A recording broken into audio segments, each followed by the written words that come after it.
বন্ধুরা সবাইকে আসসালামু আলাইকুম। আর একটি নতুন ভিডিওতে আপনাদেরকে স্বাগতম। তো আজকের ভিডিওতে আপনাদেরকে জানানোর চেষ্টা করব আমাদের এখানে যে 7টা বাছুর আছে, এই বাছুরগুলোর পিছনে দৈনিক আমাদের কত টাকা খরচ হয় এটার একটা হিসাব দেওয়ার চেষ্টা করব আর কি।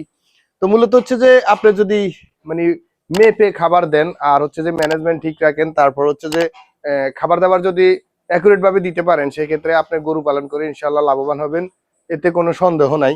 তো আমরা এই কারণে আমাদের গরুগুলোকে সবসময় মেপে খাবার দেই। যদি আমরা খড় দেই সেটাও মেপে দেই। এই কারণে হচ্ছে যে ঘাস যদি আমরা দানাদার দেই সেটাও মেপে দেই, ঘাস দিলেও মেপে দেই।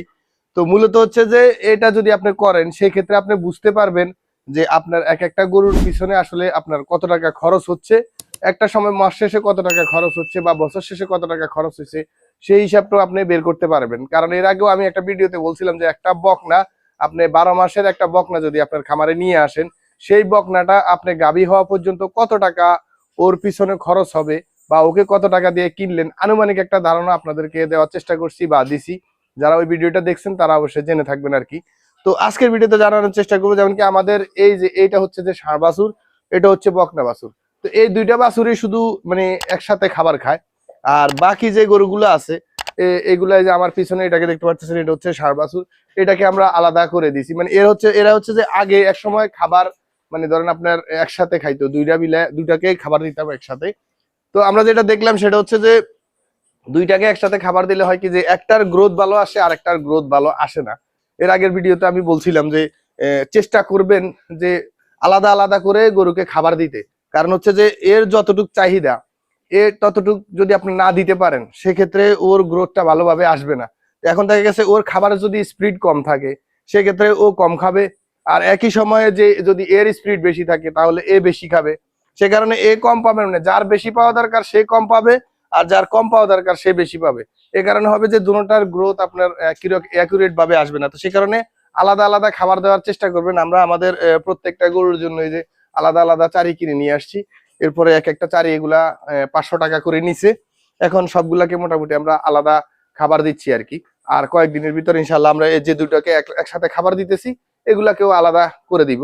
তো মূল যেটা বিষয় সেটা হচ্ছে যে আমাদের 7টা বাছুরে মোটামুটি এখন কত টাকা খরচ হচ্ছে সেই হিসাবটা আপনাদেরকে দিব আর কি। তো বন্ধুরা আমাদের এখানে টোটাল হচ্ছে যে 7টা বাছুর। এই যে এখানে আছে দুটো, এখানে একটা বকনা বাছুর, একটা হচ্ছে ষাঁড় বাছুর, আর এটা হচ্ছে ষাঁড় বাছুর, এটা হচ্ছে যে ষাঁড় বাছুর, এটাও ষাঁড় বাছুর, তারপরে এটা হচ্ছে বকনা বাছুর, আর এটা হচ্ছে যে বকনা বাছুর।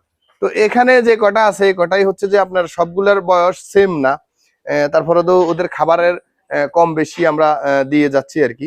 তো মূলত হচ্ছে যে টোটাল আমরা ওদেরকে সারাদিনে কত টাকার খাবার দেই সেটাই আর কি আসলে মূল বিষয়। তো 7টা গরুকে আমরা টোটাল, যেহেতু এখন আমাদের ঘাস নাই আমরা খড় খাওয়াচ্ছি, তো টোটাল খড় দেই হচ্ছে 20 কেজি। আর আমাদের এখানে যে খড়টা সেটা হচ্ছে প্রতি 1 কেজি খড়ের দাম পড়ছে হচ্ছে যে এই আজকে যে খাবারটা কিনছি, মানে আজকে যে খড়টা, এই খড়টা কেনার কারণে আমাদের 1 কেজি খড়ের দাম পড়ছে 11 টাকা 66 পয়সা। তো 20 কেজি খড়ের দাম পড়ে হচ্ছে যে আপনার 233 টাকা আর কি।